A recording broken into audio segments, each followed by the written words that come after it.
시간이 많이 지났습니다. 짧은 시간이지만 여러분, 오늘 오후 예배는 팀별, 가정별 이렇게 기관별로 모이니까 여러분 조금 시간이 오바되더라도 그래도 노력하면서 하여간 줄여서 말씀을 나누도록 하겠습니다.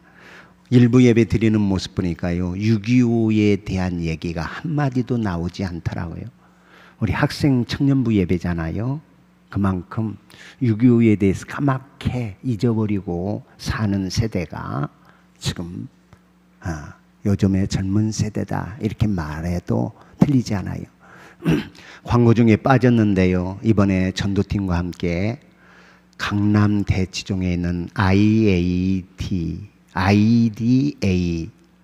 입시연구소 소장이 지금 입시의 문제가 굉장히 복잡해요. 그 소장과 함께 입시 컨설팅을 받으려면 고등학생들이 30분에 몇백만 원을 내야 입시 컨설팅을 받는다고 하더라고요. 그분이 이번 팀 가운데 함께 와서 우리 학생부 입시 지도와 함께 입시 컨설팅을 해주겠다. 그래서 우리 학생은 그렇게 많지 않습니다. 5명에서 많아야 10명입니다. 그러면 교회에 나오지 않는 학생들, 학부모도 있을 것 아닙니까? 그리고 우리 주변의 중고등학교 학생들 그렇게 컨설팅을 받도록 그렇게 추선해 보기로 그래서 좋습니다. 해보겠습니다. 저도 극동방송에 광고 내고 너무 많이 오면 그것도 곤란해요. 그래서 전체적인 컨설팅, 전체적인 설명이 한번 해주고 우리 학생들은 개인별로 30분씩 시간을 가져서 입시 지도 해주시겠다 하는 약속도 받았습니다. 여러분 중고등부 학생들 꼭 데려와서 함께하고 믿지 않는 부모 복음 먼저 전할 수 있는 그런 기회는 다른 팀에서 맡고 이분은 그렇게 진행하도록 그렇게 했습니다. 6.25 73주년 우리나라는 종전이 아닙니다. 종전 선언을 해야 전쟁이 그치는데 우리 잘 알듯이 2년 10개월간 전쟁 치른 후에 그리고 우리가 뜻하지도 않았지만 휴전협정이 맺혀진 서울 수복하고 그리고 53년도에 휴전 상태에 있으니 언제라도 다시 지금 남북 간에 이 전쟁은 도발될 수 있는 위기 상황에 놓여 있습니다. 원래 그 속에서 살면 잘 몰라요. 그래서 우리는 위기의식을 잘 못 느끼는데 다른 외국에서는 우리나라가 참 위험하기 그지없는 그런 정치 상황, 그런 세계의 패권 주도국 속에 갈등의 꼭지점이 있는 나라가 우리나라다. 그렇게 이구동성으로 얘기하고 있습니다. 그런 위기 속에 우리가 살고 있다 하는 사실. 6.25 전쟁의 상흔은 여기 지금 자료를 제가 준비해 왔는데 다 설명하기 어려워요. 너무 잘 알아요. 우리들이. 완전히 우리의 산업은 잿더미가 됐고 그리고 남편 잃은 홀로 된 여인만 30만 명, 고아가 10만 명, 모든 산업 기반은 다 잿더미가 되어져 있는 비참한. 그런데 그 전쟁의 후유증이 지금도 이산 가족의 2천만의 가슴에 한되어 남아있는 우리 민족이지 않습니까? 다시는 이런 전쟁이 우리 조국 대한민국에 이 한반도에 있어서는 안 될 그런 전쟁이 분명하다 하는 사실이에요. 북한은 핵무기와 같은 최신 무기 개발하여 남한을 위협하고 있고 우리 남한은 북한이 어떤 도발을 하면 그 이상의 대가를 치를 것이라 공언하면서 지금 대치 상황에 놓여 있어요. 한때 우리 김대중 대통령이 햇빛 정책을 통해서 우리가 남북 간의 화해를 도모했어요. 참 귀한 정책이 틀림없었어요. 그러면서 화해 무드로 나아갔으나 지금 우리 윤석열 대통령은 진영이 확실하게 이제 미국과 일본 노선에 서서 중국과 북한과는 완전 대립의 관계 속에서 지금 놓여 있어. 정치적인 상황이나 경제적인 상황이 지금 참 위기임에 틀림없는 우리의 조국 상황이라 하는 사실을 기억할 때 우리 믿는 우리들로서는 그야말로 나라와 민족을 위해서 기도하지 않으면 안 될 상황이라 하는 생각까지요. 제가 예배를 드리기 위해서 성경을 끼고 올라오는데 제 손자 이 누구야?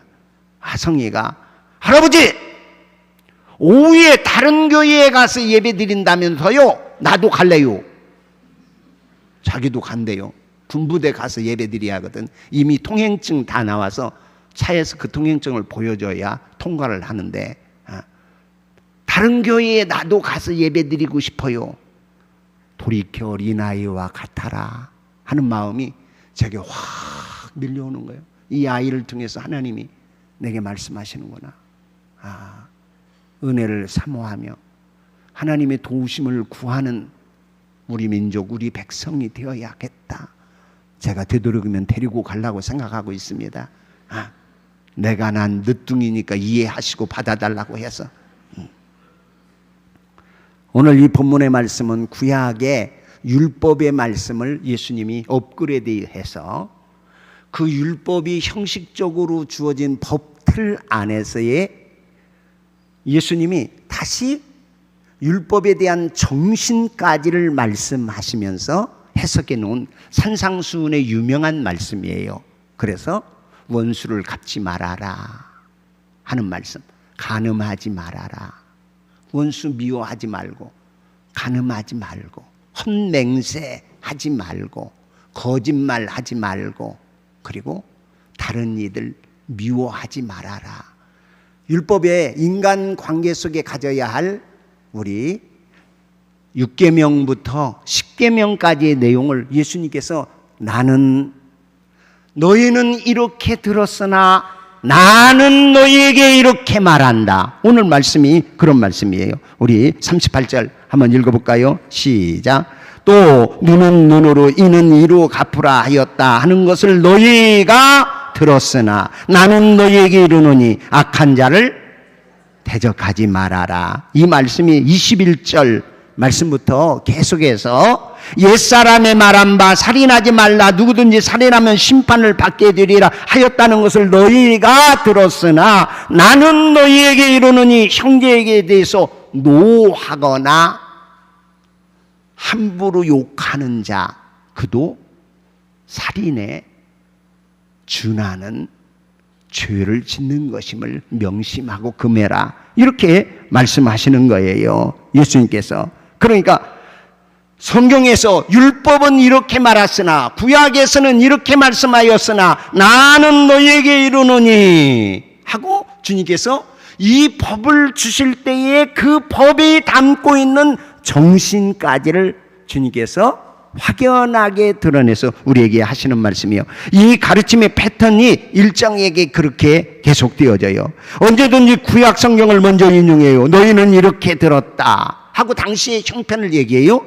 그리고 두 번째는 나는 너희에게 이르노니 하고 이 말씀에 대한 새로운 의미와 본래의 정신을 예수님께서 말씀해 주고 계십니다. 그렇게 새롭게 말씀하시는 내용을 보면 구약의 말씀과 비교할 수 없을 정도로 높은 그런 차원에서의 말씀을 예수님이 해주시는 내용이에요. 이런 패턴의 말씀을 들으면서 우리 사람들이 느끼는 것 두 가지예요. 한 가지는 의심의 눈초리로 예수님 바라보게 된다는 거예요. 저분이 누구신데 구약에 하나님이 이렇게 율법으로 말씀하셨는데 그걸 나는 다시 말한다 라고 말하면서 다르게 또 선포할 수 있는가?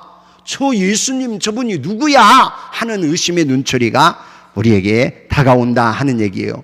예, 내가 율법이나 선지자를 폐하러 온 줄로 생각하지 말라. 폐하러 온 것이 아니라 어떻게 하러 왔다? 완성하게 위하여 왔다, 이렇게 말해요. 주님은 스스로 내가 가르치는 것은 율법이나 선지자 즉 구약의 말씀을 폐하는 것이 아니라 말씀해요. 오히려 온전케 하는 것이라 이렇게 말씀하고 있다는 얘기예요.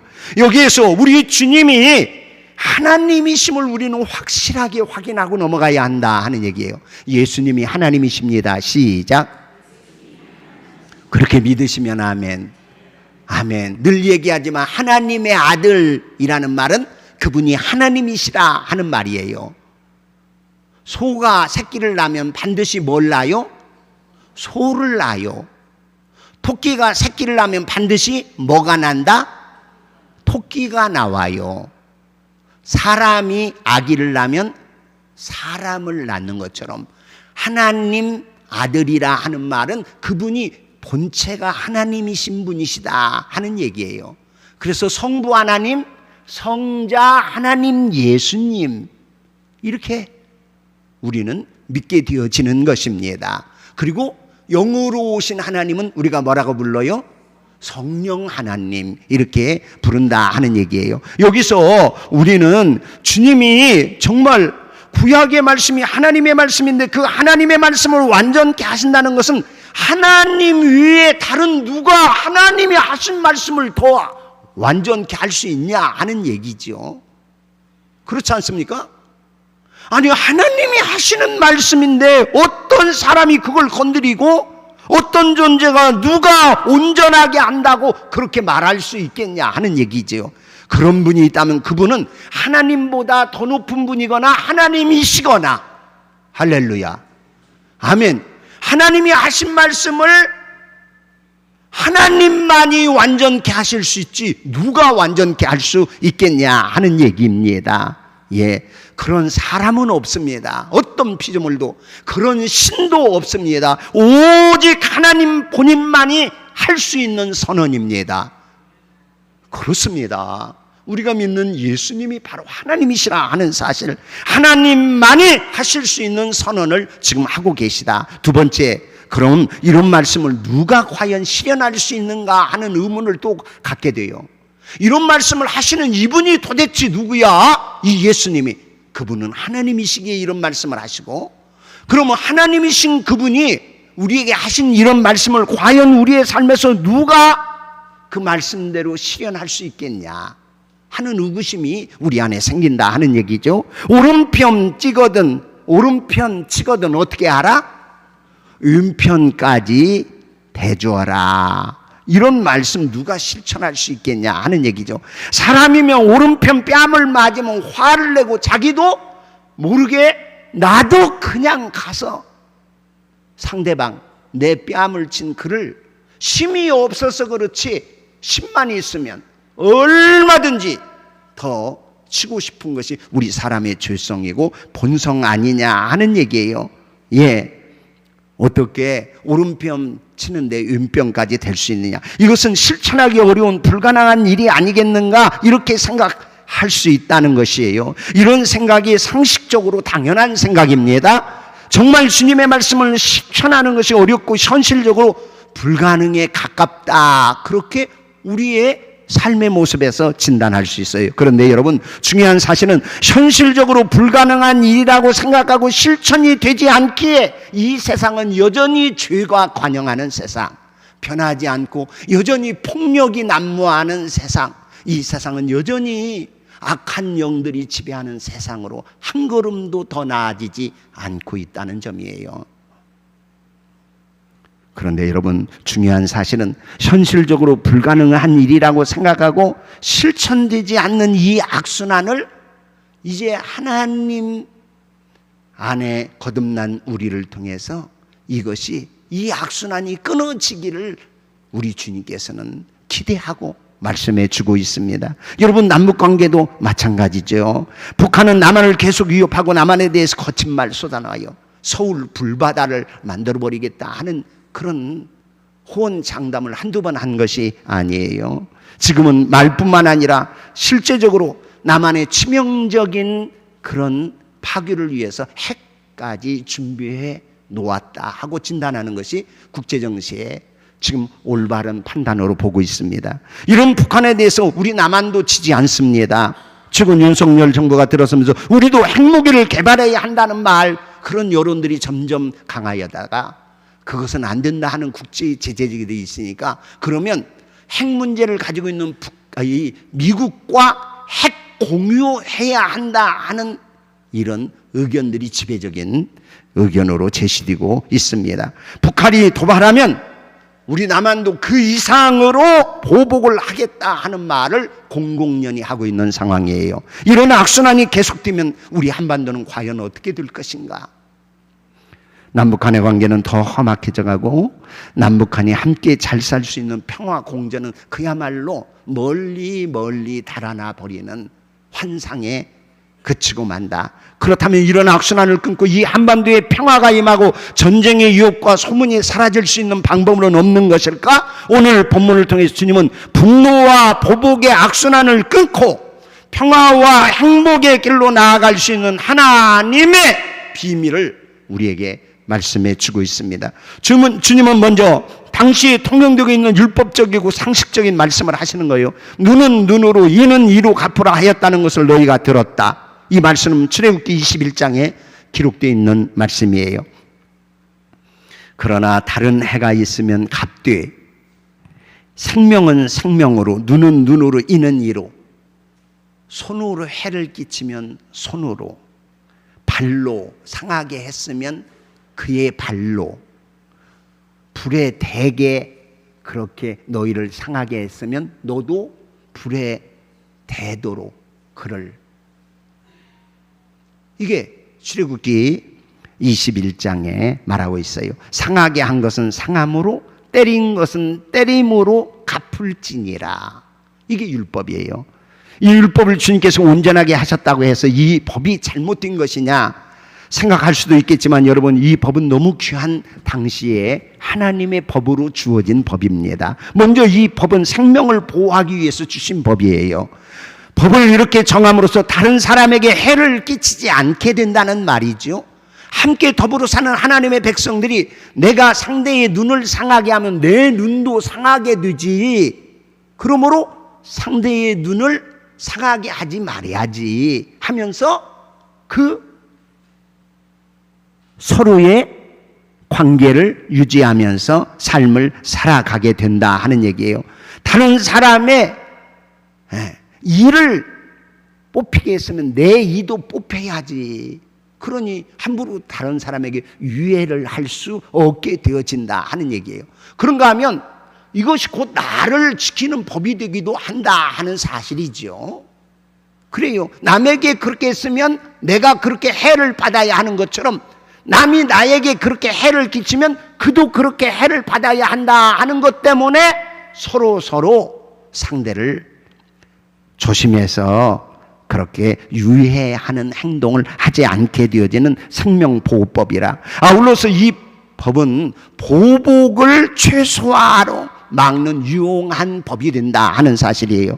사람들의 심리는 보복을 받았을 때 어떤 유해를 가해서 받았을 때 뺨을 한 대 딱 맞았다 그러면 이리 와 나도 같은 세기로 뺨 때릴 거야 하고 그렇게 때리는 법이 없더라 하는 얘기예요. 뺨 한번 감정적으로 맞았다 그러면 그냥 나는 몇 대를 쳐야 속이 시원해? 적어도 2, 3, 4대를 바바바박 쳐야 우리는 우리의 감정적인 해소라고 그렇게 여겨진다 하는 얘기예요.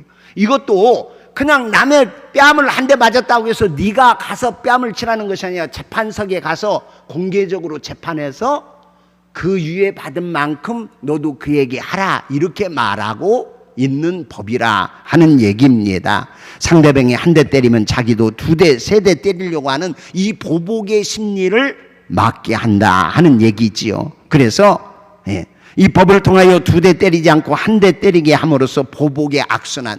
그러면 또 2대, 3대 때리면 저기서는 또 가만히 있느냐? 나는 1대 때렸는데 네가 왜 3대를 나를 때려? 그리고 이번에는 그냥 방망이 거기다가 홍두깨 들고 나오는 것이 인간의 이 죄악성의 무서움이라 하는 사실이 오늘날 여러분 이 법은 국가를 통해서도 여전히 실제적으로 시행되고 있지 않습니까? 그래서 사기를 당하면 우리 대신해서 국가가 그에게 벌금을 물게 하고 그리고 그에게 받아서 우리 사기당한 것을 보상해 주는 법이 지금도 여전히 우리 세상에서 우리를 보호하기 위해서 그렇게 실현해 현실 법으로 실행되고 있습니다. 이런 법이 필요하기는 하지만 그렇다고 세상을 새롭게 변화시킬 수 있는 법은 되지 않습니다.